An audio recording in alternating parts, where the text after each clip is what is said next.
नमस्कार, आप देख रहे हैं बोले भारत और यूपी की बात। मनीष के साथ में आपका बहुत स्वागत है। आइए एक बार फिर से चलते हैं बिहार, क्योंकि बिहार में एक बड़े नेता का जन्म हुआ है। नीतीश कुमार के बेटे निशांत कुमार एकाएक डिप्टी सीएम के पद पर लॉन्च हो सकते हैं। उन्होंने जनता दल यूनाइटेड की सदस्यता ले ली है और अब ये प्रबल उम्मीद इस बात की लगाई जा रही है कि निशांत कुमार बिहार में डिप्टी सीएम का ओहदा हासिल करेंगे। तो पार्टी की सदस्यता ग्रहण करने के कुछ हफ्तों में ही कोई डिप्टी सीएम बन जाए, ये बहुत बड़ी बात है और इसीलिए देश भर में इसकी चर्चा हो रही है, खासकर उस नीतीश कुमार के बारे में जिन्होंने परिवारवाद के खिलाफ हमेशा झंडा बुलंद किया और लगभग पूरे राजनीतिक जीवन में वो इससे दूर ही रहे। लेकिन अब उनकी ये कहकर आलोचना हो रही है कि जयप्रकाश नारायण के शिष्यों को ये कौन सी लत लग गई है या ये कौन सी आदत लग गई है, जिन्होंने समाजवाद का झंडा तो बुलंद किया लेकिन उसकी बात करते करते धीरे धीरे परिवारवाद पे आ गए। लेकिन ये आलोचना नीतीश कुमार के लिए ही क्यों? लालू प्रसाद यादव, राबड़ी देवी, जीतन राम मांझी, कर्पूरी ठाकुर, भगवत झा आजाद, सत्येंद्र नारायण सिंह और जगन्नाथ मिश्रा, ये भी तो बिहार के मुख्यमंत्री रहे और इन्होंने भी अपने बच्चों को खूब आगे बढ़ाया और वे आज बड़े ओहदे पर हैं।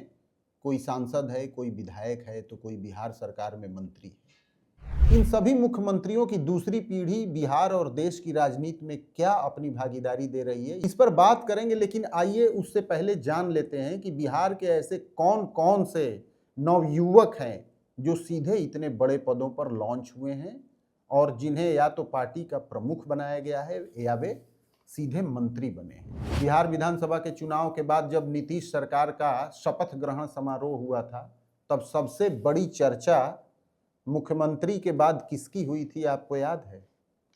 उपेंद्र कुशवाहा के बेटे की। उपेंद्र कुशवाहा के बेटे दीपक प्रकाश बहुत ही साधारण पैंट शर्ट में शपथ ग्रहण समारोह में शामिल हुए और मंत्री पद की शपथ लेने पहुंचे थे। तब ज्यादातर लोगों को ये पता भी नहीं था कि दीपक प्रकाश कौन है। एकाएक उनकी लॉन्चिंग हुई सीधे मंत्री के पद पर। वे उपेंद्र कुशवाहा के बेटे हैं, जिनकी अपनी एक अलग आरएलएसपी पार्टी है, बिहार की राजनीति में बहुत अहम भूमिका निभाते हैं। भाजपा ने उन्हें राज्यसभा भेजने का फैसला किया है। कई बार के वे विधायक रह चुके हैं। उनके बेटे हैं दीपक प्रकाश, विदेश में पढ़ते थे और एकाएक सीधे बिहार सरकार में मंत्री पद पर उनकी लॉन्चिंग हुई है और नीतीश सरकार में वे पंचायती राज के मंत्री हैं। अब बात कर लेते हैं बिहार के पासवान परिवार की। रामविलास पासवान, जो कि अब इस दुनिया में नहीं हैं, उनका नाम किसी परिचय का मोहताज नहीं है। वे एक बड़े राजनीतिक कद वाले व्यक्ति रहे। उनका पूरा परिवार राजनीति में जमा हुआ है। उनके छोटे भाई पशुपति नाथ पारस, वो भी मंत्री रह चुके हैं, सांसद रह चुके हैं। और पशुपति पारस से छोटे रामचंद्र पासवान, जो कि अब इस दुनिया में नहीं हैं, वो भी सांसद रह चुके हैं समस्तीपुर से। 2019 में वे सांसद बने थे लोक जनशक्ति पार्टी से। तब लोक जनशक्ति पार्टी का विभाजन नहीं हुआ था, लेकिन कुछ दिनों के बाद उनका निधन हो गया और उनके बेटे प्रिंस राज उपचुनाव में सांसद बने। पशुपति पारस, जो कि रामविलास पासवान के छोटे भाई हैं और इन दिनों चिराग पासवान से अलग अपनी पार्टी बनाई है, उन्होंने अपने भतीजे प्रिंस राज को राष्ट्रीय लोक जनशक्ति पार्टी का कार्यकारी अध्यक्ष बनाया है। लेकिन समस्तीपुर से सांसद रहे रामचंद्र पासवान के बेटे यशराज पासवान भी अपना राजनीतिक भविष्य आजमा रहे हैं। हालांकि वो अलौली से 2025 का विधानसभा चुनाव लड़े थे, लेकिन उन्हें सफलता हासिल नहीं हो पाई और वे तीसरे स्थान पर रहे। तो कुल मिला के पासवान परिवार का भी बिहार की राजनीति में दबदबा अभी भी दिखाई दे रहा है। तो पासवान परिवार से बाहर निकलते हैं और एक बार फिर से आ जाते हैं जीतन राम मांझी के बेटे संतोष कुमार सुमन पर। जीतन राम मांझी बिहार के मुख्यमंत्री रह चुके हैं और फिलहाल गया से वो हम से, यानी अपनी अलग पार्टी जो उनकी है हिंदुस्तानी अवामी मोर्चा, उसके अध्यक्ष हैं और गया से सांसद हैं। नरेंद्र मोदी कैबिनेट में वे मंत्री हैं। उनके बेटे संतोष सुमन विधानसभा की किसी सीट से विधायक तो नहीं है, लेकिन वो एमएलसी हैं और नीतीश कुमार मंत्रिमंडल में मंत्री हैं। संतोष सुमन के पास तो बिहार सरकार में आईटी मिनिस्ट्री है ही है, इसके अलावा अनुसूचित जाति अनुसूचित जनजाति कल्याण मंत्री भी संतोष सुमन को बनाया गया है।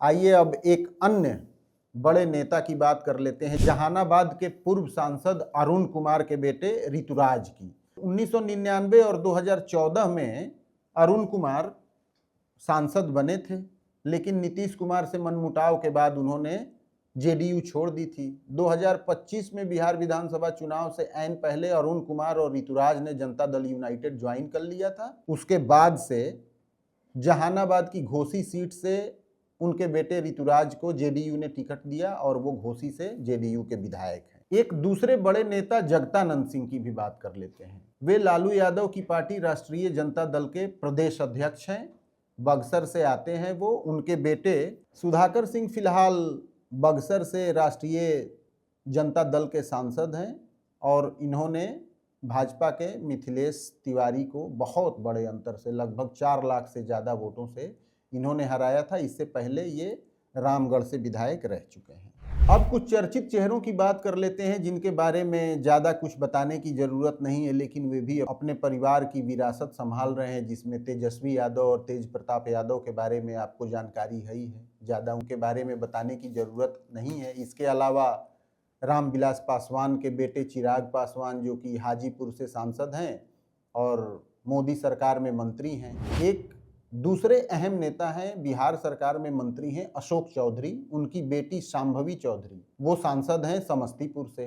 अशोक चौधरी वैसे तो जेडीयू के हैं, लेकिन शांभवी चौधरी ने समस्तीपुर का लोकसभा चुनाव लोक जनशक्ति पार्टी रामविलास के टिकट पर लड़ा और अब वो सांसद हैं। तो अशोक चौधरी की बेटी भी राजनीति में खूब नाम कमा रही हैं। इसके अलावा श्रेयसी सिंह बिहार सरकार में मंत्री हैं, जमुई से लगातार भाजपा की दूसरी बार की विधायक हैं। अपना राजनीतिक वजूद इन्होंने कायम कर लिया है, लेकिन श्रेयसी सिंह के पीछे भी एक बड़ी राजनीतिक विरासत है।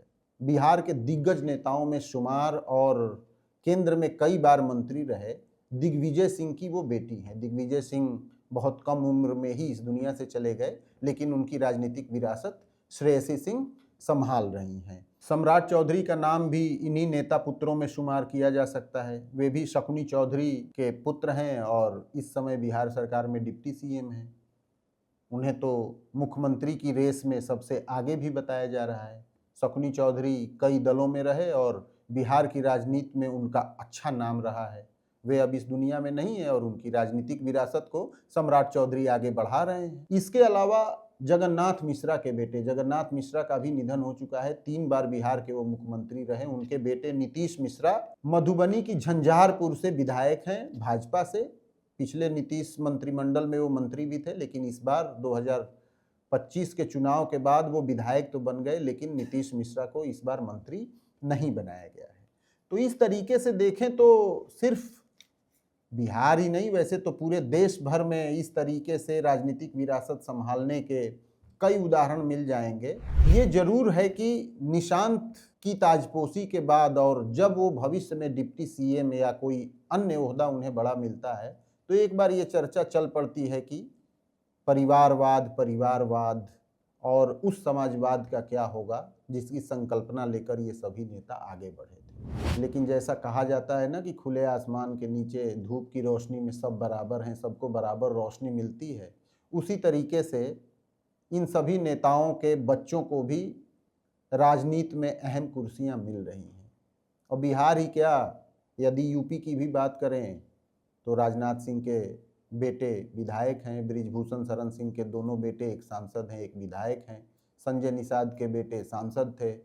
इसके अलावा इंद्रजीत सरोज, इनके बेटे पुष्पराज अचानक से आए विदेश से और सांसद बने। और तो और तूफानी सरोज समाजवादी पार्टी के बड़े नेता, उनकी बेटी प्रिया सरोज मछली शहर से सांसद हैं। तो ये कोई नई बात नहीं है। ये जरूर है कि नीतीश कुमार का जो राजनीतिक जीवन और राजनीतिक सफ़र रहा है, उसके परिप्रेक्ष्य में लोग इसे देख रहे हैं और उनकी इस बात के लिए दबी जुबान में आलोचना कर रहे हैं कि समाजवाद के अगुआ नीतीश कुमार को भी आखिर वही रोग लग गया जिस रोग से बाकी सभी नेता पीड़ित थे। यूपी की बात मनीष के साथ के एक ताज़ा एपिसोड के साथ फिर होंगे हाजिर। तब तक के लिए दीजिए इजाज़त। नमस्कार।